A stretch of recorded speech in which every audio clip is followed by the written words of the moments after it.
നമസ്കാരമുണ്ട്. ചെത്താപ്പച്ച കണ്ടിട്ട് വരികയാണ്. റീൽ സിനിമാസിൽ രാത്രി 12 മണിക്ക് റിയാദിൽ ഷോ ഉണ്ടായിരുന്നു. എനിക്ക് തോന്നുന്നു ഇവിടെ AMC, എംപയർ, വോക്സ് സിനിമാക്സിലൊന്നും ഷോ ഉണ്ടായിരുന്നില്ല. അപ്പോൾ അത് കാണണമെന്ന് ആഗ്രഹിച്ച് നിന്നൊരു സിനിമയാണ്. അപ്പോൾ പോയി കണ്ടിട്ട് വരികയാണ്. നല്ല സിനിമ.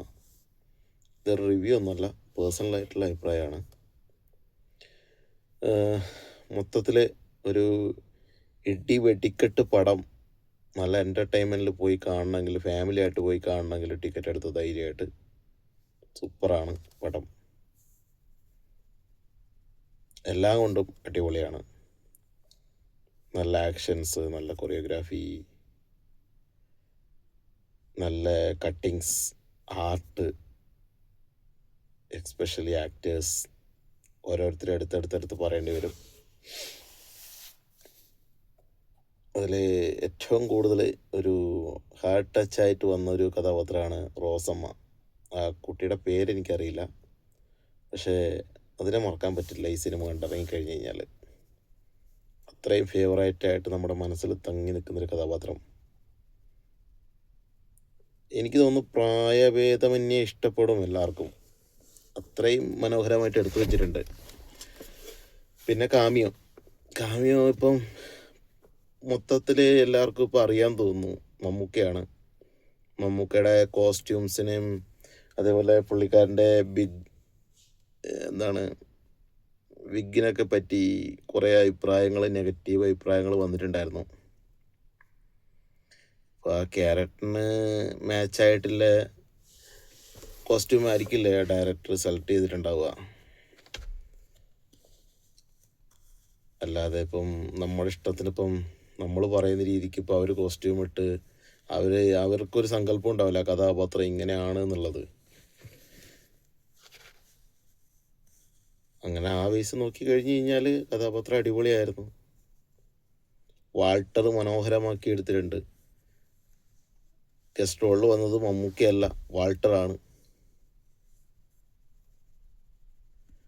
എനിക്ക് പടം നന്നായിട്ട് ഇഷ്ടപ്പെട്ടു. സൂപ്പർ. എല്ലാവരും അടുത്തുള്ള തിയേറ്ററിൽ പോയിട്ട് കാണുക. OTT വരാൻ കാത്തു നിൽക്കണ്ട. കാരണം ഇതൊരു OTTക്ക് വേണ്ടി എടുത്തൊരു പടമല്ല. ഇത് മസ്റ്റായിട്ട് തിയേറ്റർ വാച്ചാണ്. അത്രക്കുണ്ട് ഇതിൻ്റെ സ്കോറ്. ബാക്ക്ഗ്രൗണ്ട് സ്കോർ എന്നെല്ലാം പറഞ്ഞാൽ ചില സമയത്ത് കത്തിക്കേറുന്നുണ്ട്, നമുക്ക് കോരിത്തരിക്കും. അതിൻ്റെ ക്ലൈമാക്സ് സീനെല്ലാം ഉണ്ട്, മമ്മൂക്കയുടെ എൻട്രി സീനെല്ലാം പറഞ്ഞു കഴിഞ്ഞാൽ അത്രയ്ക്ക് കോരിത്തരിപ്പ് ഉണ്ടാക്കുന്ന സീനാണ്. അതുപോലെ മമ്മൂക്കയുടെ മാനറിസം കുറേ ആൾക്കാർ നെഗറ്റീവ് പറഞ്ഞിട്ടുണ്ടായിരുന്നു. ഇത് ഇതിൻ്റെ കൂടെ ചേർത്ത് പറയാന്ന്. ഞാൻ കണ്ടത് കിഴി ടീമിൻ്റെ ഒരു ഡയലോഗാണ്. അവർ പറഞ്ഞത് മമ്മൂക്ക ഭ്രമയുഗത്തിന് ശേഷം ആ ആറ്റിറ്റ്യൂഡിൽ നിന്നും മാറിയിട്ടില്ലാന്ന്. അദ്ദേഹം നാക്ക് തിരിക്കുന്നത്, അതുപോലെ ഫേസ് കൊണ്ട് ഗോഷ്ടി കാണിക്കുന്നത് എന്നെല്ലാം പറഞ്ഞു. ഈ കഥാപാത്രം അത് ആവശ്യപ്പെടുന്നുണ്ട്, അതുകൊണ്ട് അത് ചെയ്യുന്നു. മാത്രമല്ല മമ്മൂക്കയുടെ കുറച്ച് കോമഡി ആയിട്ടുള്ള ആക്ഷൻ സിനിമകൾ ശ്രദ്ധിച്ചാൽ അറിയാം.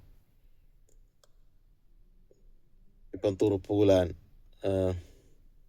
മായാവി, അങ്ങനെയുള്ള കുറച്ച് ആക്ഷൻ കോമഡി ടച്ചുള്ള കഥാപാത്രങ്ങളിലെല്ലാം മമ്മൂക്ക അങ്ങനെ ഒരു മാനറിസം എടുക്കാറുണ്ട്. അത് ഈ ഭ്രമയുഗത്തിൽ മാത്രമൊന്നുമല്ല. പിന്നെ കിഴിയിലെ ടീം പറഞ്ഞിട്ടുണ്ടായിരുന്നു കളങ്കാവലിൽ ആ ഭ്രമയുഗത്തിൻ്റെ ആ കഥാപാത്രത്തിൻ്റെ ഒരു ടച്ച് അവിടെ വന്നിട്ടുണ്ടായിരുന്നു എന്ന് പറഞ്ഞിട്ടുണ്ടായിരുന്നു. ഞാൻ കണ്ടു, അത് റിവ്യൂവിൽ പറഞ്ഞിട്ടുണ്ടായിരുന്നു. ഇപ്പം എല്ലാവർക്കും എല്ലാം ഇഷ്ടപ്പെട്ടിട്ട് ഇപ്പോൾ ഒരു കഥാപാത്രം കൊണ്ടുവരിക എന്ന് പറഞ്ഞു കഴിഞ്ഞാൽ അത് വളരെ ബുദ്ധിമുട്ടല്ലേ.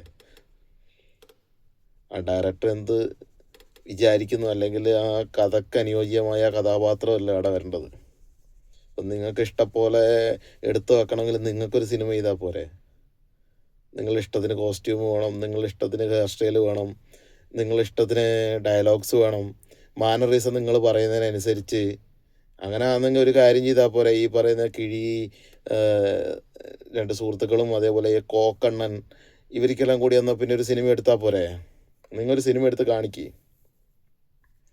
നിങ്ങളൊരു സിനിമ എടുത്ത് സക്സസ് ആയിട്ട് ഇതേപോലെ നല്ല കോസ്റ്റ്യൂമും നല്ല ഹെയർ സ്റ്റൈലും നല്ല കഥയും എല്ലാം കൊണ്ട് നിങ്ങളൊരു സിനിമ എടുത്ത് ഡയറക്ഷൻ ചെയ്ത് കാണിക്കുക. എന്നിട്ട് ഈ പറയുന്ന ഡയലോഗ് അടിക്കുക.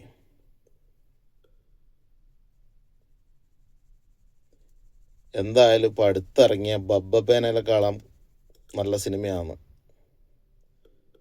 ബബ്ബബയൊന്നും ഇതിൻ്റെ വാലിൽ കെട്ടിയടിക്കാൻ കൊള്ളൂല. നഗ്നമായ സത്യമാണ്. ഈ ലാലേട്ടൻ ഫാൻസ് ഒരുപാട് നെഗറ്റീവ് പറയുന്നുണ്ട്, ഒരുപാട്. സ്വാഭാവികമാണ്, ഫാൻ ഫൈറ്റ് ഉണ്ടാവും. പക്ഷെ എന്ന് വെച്ചിട്ട്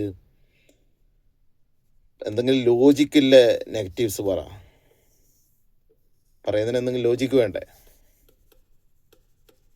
ഏതായാലും തിയേറ്ററിൽ പോയിട്ട് നിങ്ങൾ പടം കണ്ടിട്ട് അഭിപ്രായം പറ. സത്യസന്ധമായിട്ടുള്ള അഭിപ്രായം പറ. പടം അടിപൊളിയാണ്, കാമിയാണ് മോശം. അത് മമ്മൂക്ക ആയതുകൊണ്ട് മാത്രം എടുത്തു പറയുന്നതാണോ എന്നൊരു സംശയമുണ്ട്. ഇത്രയും പറഞ്ഞു എന്ന് മാത്രം. കാരണം പലരും ഇപ്പം റിവ്യൂ കണ്ടിട്ടാണ് സിനിമക്ക് പോകുന്നത്. ഈ പറയുന്ന ഞാനാണെങ്കിലും റിവ്യൂ ജസ്റ്റ് ഒന്ന് കാണും. അത് തിയേറ്റർ റിവ്യൂ ആണ് മാക്സിമം കാണാൻ നോക്കുക. അതിൽ ഫസ്റ്റ് ഷോയുടെ റിവ്യൂ ഓൾമോസ്റ്റ് മനസ്സിലാവും. 2-3 ടാക്കീസുകളുടെ റിവ്യൂ കണ്ടു കഴിയുമ്പോൾ നമുക്കത് മനസ്സിലാവും പടം എങ്ങനെയുണ്ട് എന്നുള്ളത്. പിന്നെ ഈ പറയുന്ന പോലെ കോക്കണ്ണന്മാരുടെ എല്ലാം റിവ്യൂ കണ്ടിട്ട് സിനിമക്ക് പോകാൻ നിന്ന് കഴിഞ്ഞാൽ അത് കാണലുണ്ടാവില്ല. ഇത്രയും പറയണമെന്ന് തോന്നി, കുറേ നാളെ ഇത് പറയണം തോന്നിയിട്ട് അത് പറഞ്ഞെന്ന് മാത്രം.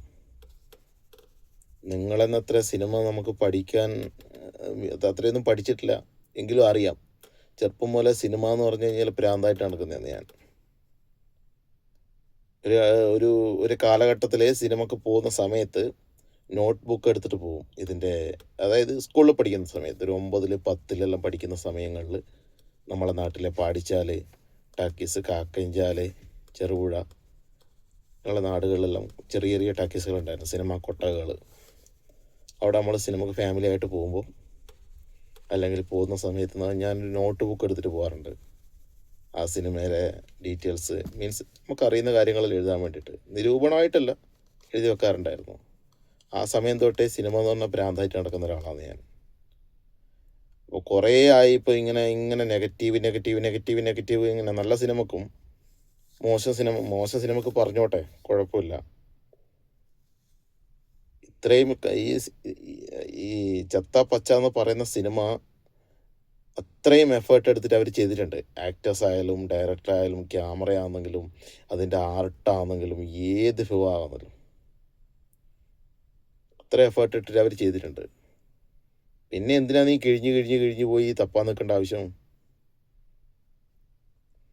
ഏറ്റവും നല്ലതാണ് നിങ്ങൾ ഒരു സിനിമ എടുത്തുകൊണ്ടാ, നിങ്ങൾ റിവ്യൂ പറയുന്ന ആൾക്കാരെല്ലാം കൂടി ഒരു സിനിമ എടുത്ത് ഡയറക്ഷൻ ചെയ്തിട്ട് ഈ പറയുന്ന കാണിച്ചു കൊണ്ടാൽ നമ്മൾ അത് സ്വീകരിക്കാം.